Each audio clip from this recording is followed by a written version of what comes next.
Lucifer bukan malaikat biasa.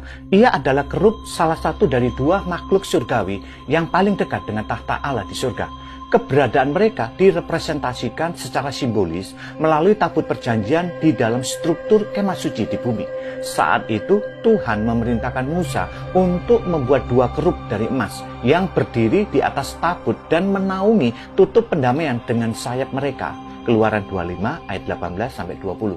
Itu bukan sekedar hiasan liturgis. Salah satu dari mereka adalah Lucifer. Di Yeskiel 28 ayat 14 ditulis demikian, "Kamu adalah kerub penjaga yang diurapi. Demikianlah aku telah menempatkanmu. Kamu ada di gunung kudus Allah dan kamu berjalan di tengah-tengah batu-batu berapi." Lucifer berada di puncak kedekatan surgawi, ditempatkan secara pribadi oleh Allah sendiri sebagai penjaga tahtanya. Lucifer nggak cuma dekat sama Tuhan, dia itu simbol kepercayaan dari surga, punya posisi paling tinggi di antara semua ciptaan. Alkitab sebut dia meterai kesempurnaan, penuh kebijaksanaan, dan sempurna dalam keindahan. Yeskiel 28 ayat 12. Tapi dari puncak kemuliaan itulah kejatuhan terbesar dalam sejarah dimulai. Dia nggak jatuh karena digoda, nggak ada iblis lain yang nyeret dia, karena dia sendirilah yang jadi iblis. Dia jatuh karena keinginan jahat yang tumbuh di hatinya sendiri.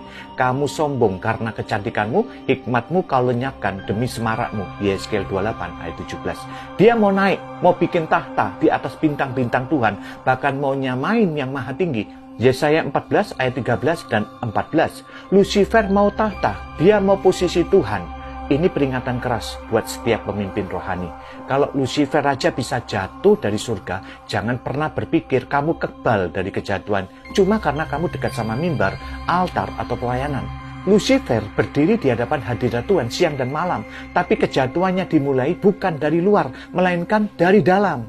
Sama seperti banyak pemimpin hari ini yang mungkin awalnya tulus, tapi pelan-pelan tergelincir karena ambisi pribadi yang tersembunyi, haus pujian, atau pengen dipandang hebat. Posisi pelayanan bukan jaminan keselamatan. Dekat secara struktur bukan berarti dekat secara hati.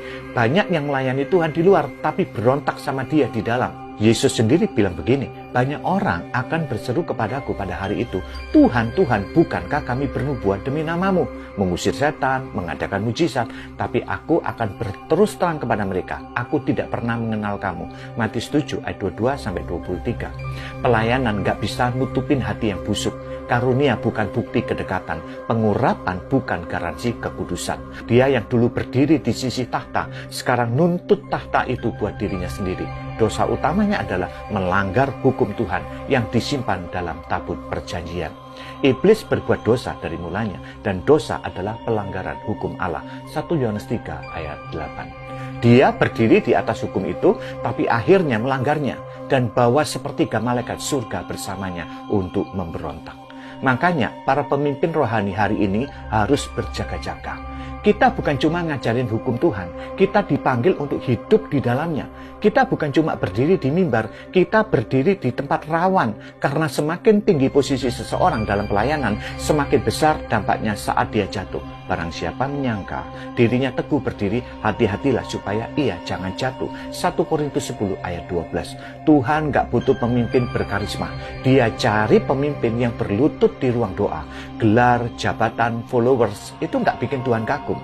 Tapi hati yang remuk, jiwa yang taat, dan tangan yang tetap terangkat di tengah kesulitan, itu yang Tuhan cari.